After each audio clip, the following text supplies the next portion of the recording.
બનાસકાંઠાના ઓગળ તાલુકાના ગોઠડા ગામમાં સ્વતંત્ર દિનની ભવ્ય ઉજવણી કરવામાં આવી।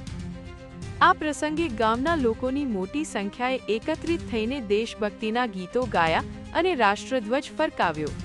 આ ઉજવણીથી ગામમાં એકતા અને ભાઈચારા વધારવા માટે પ્રેરણા મળી છે અને લોકોમાં દેશપ્રેમની ભાવના વધુ મજબૂત થઈ। 6 Rajesh Kumar Joshi, NEET24 news Deodar. Daily news update માટે NEET24 ને સબસ્ક્રાઇબ કરો।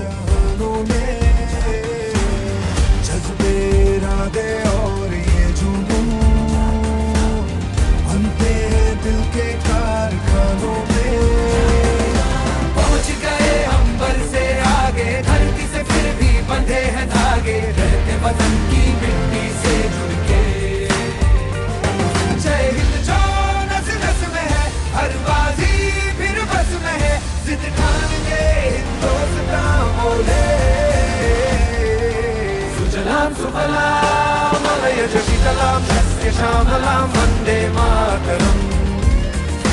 सुजलां सुफलां मलयज शीतलां शस्य श्यामलां वन्दे मातरम्।